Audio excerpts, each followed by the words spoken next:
Hello everybody, thanks so much for joining me today and welcome back to my channel and my videos. Please excuse me for that break that I had to take. I have very good reasons for such a long break.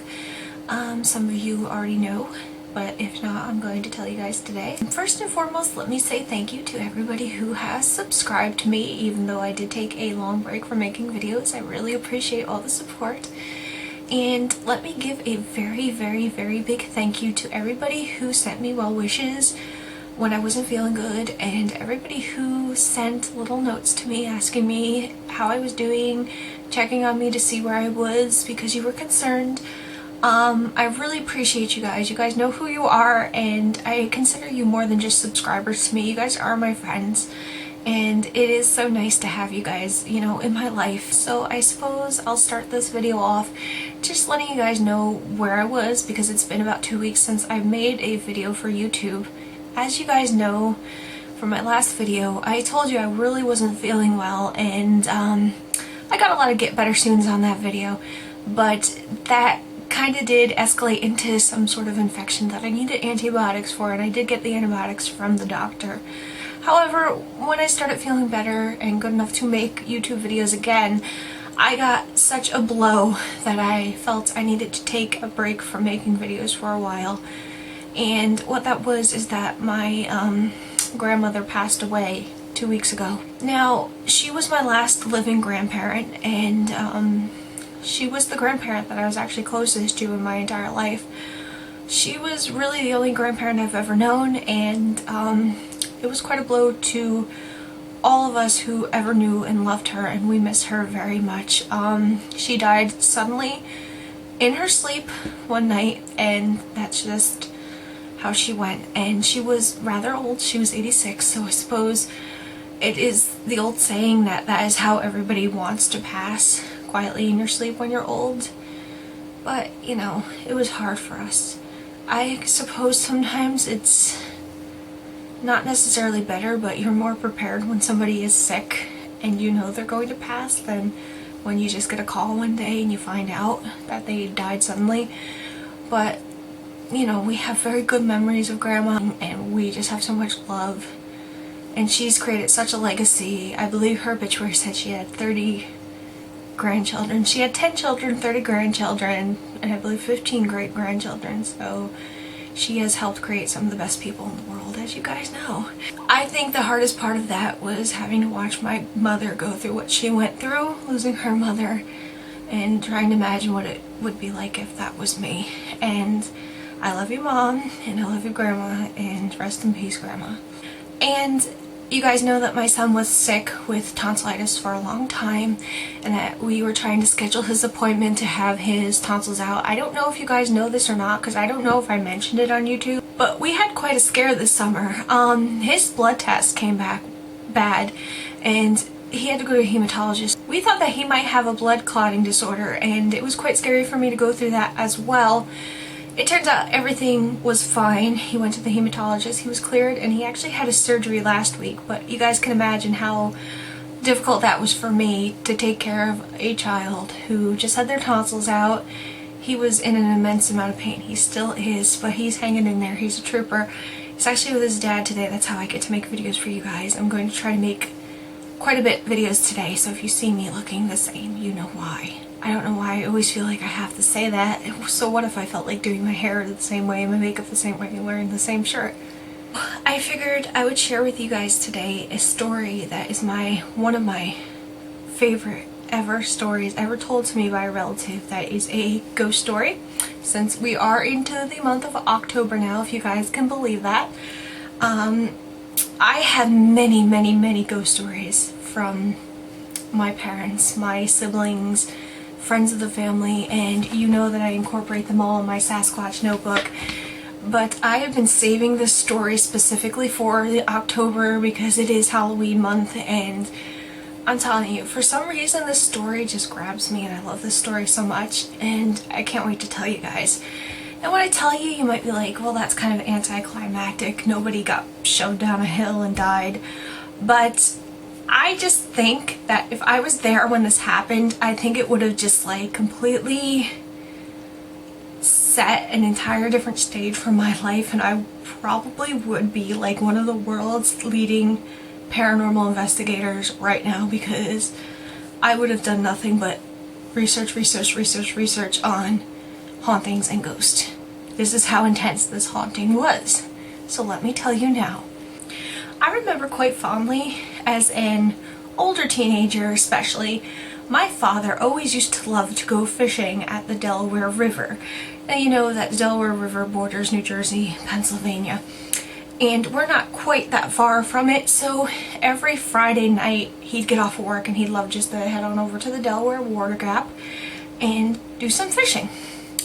A lot of the times, because I wasn't really a party girl and I didn't really, you know, like to raise hell, I'd just go fishing with my dad on a Friday night, and I'd hang out by the river with him and just, you know, do whatever. And that was okay with me. You know, it created some very good memories for me of my father, which I'm glad to have that instead of, you know, memories of partying and getting wasted when I was, you know, 16 years old.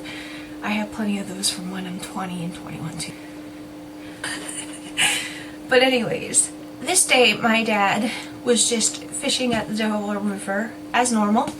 He had all his gear and he just went down there, and I believe he said he was fishing on a weekend that day. And he was approached by a young man that he said appeared to be in his early 20s. Now, the first thing that tipped my dad off that this man was very strange was the way he was dressed.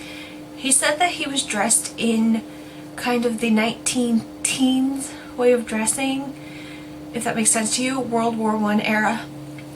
And so my dad's like, well, that's strange, but maybe there's kind of some sort of reenactment around here. And the guy just kind of decided to see what was biting. You know how it is when you're fishing. People always want to know what's biting. I don't know if you guys fish, but I've been fishing a million times and it's always, hey, you catching anything? So you never know. So the man approaches him and he says to him, you know, how are you doing? My family and I just moved here. Are you from around here? And my dad's like, no, I'm from, you know, a ways away. He's like, yeah, we really like it here. It's very nice.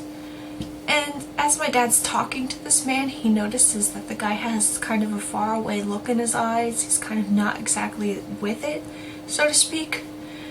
But, you know, my dad's the kind of guy who will talk to you even though you might be a little insane, just to keep the peace, I guess. And he keeps talking to the man. And all of a sudden the man gives my dad a little bit of information about himself that makes my dad kind of a little concerned about who this man exactly is. The man tells my father, and I'll quote, "My dad was killed in the war." And my dad says, oh, well, what war? And the man says, well, World War I. Okay, so 1914 to 1918 was when World War I was, and there's a man in his 20s in the year of 1999 standing there. How was your dad killed in World War I? So my dad's like, okay, either this guy's completely batshit insane, or this is a ghost, or something along those lines. So my dad's like, you know, my dad is not exactly the kind of guy who'd been like, you're a freaking liar, or you're a freaking ghost. Now, if I was there, I would probably been like, are you a time traveler? Are you a ghost? But he was just like, oh, yeah. And he's like casting his line out, and he's like looking for probably the nearest way to run away in case this guy tries to rob him or hit him on the head with something. I don't know. You know, my dad gets this little bit of information from this guy who appears to be in his early 20s, is dressed in the period clothing that would be from World War I, who is told that my dad passed away in World War I in the year of 1998-99. And the guy's like, well, I do really like it here. I'm glad me and my family decided to move here. And, you know, they talk for a little while longer, saying things along those lines. And pretty much the only thing my dad really said to this man was, sure, yeah, He didn't really carry too much of a conversation with him. But he did notice the entire time he was talking to him that he did have that faraway glance, like he was dazed. So then finally the man's like, I'm going to go now. And he turns and he walks away.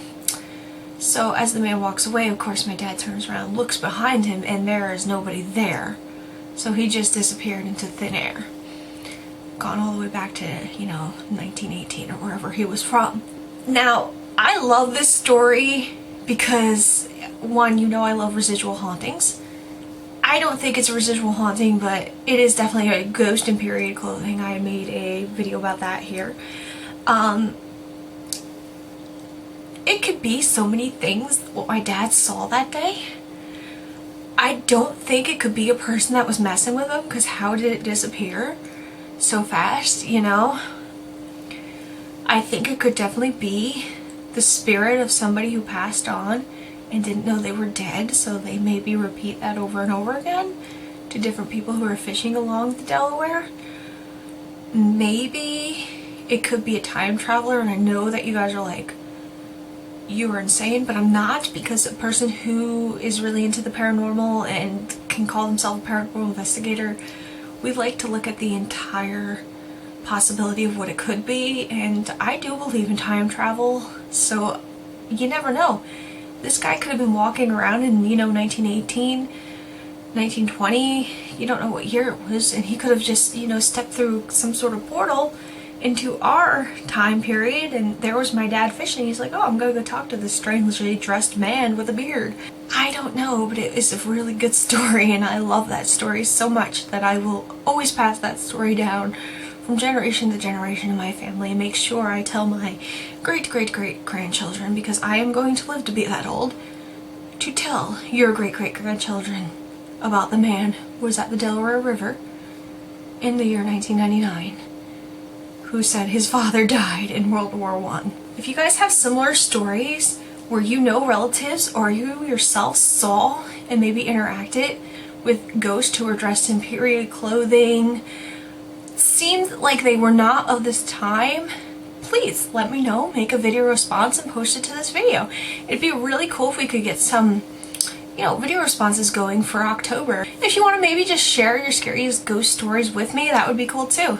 So thank you for joining me today, and thank you for watching as always, and please comment, rate, and subscribe. If you are a subscriber, I always appreciate all your support, and I will go on to make a couple more videos now so you have something to watch while I'm super busy with that poor little boy who just had his surgery. Thanks again, guys. Bye!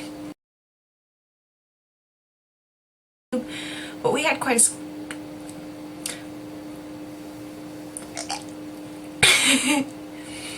we thought that he might have a blood clotting. If you want to just scare him. Wow, I'm completely insane.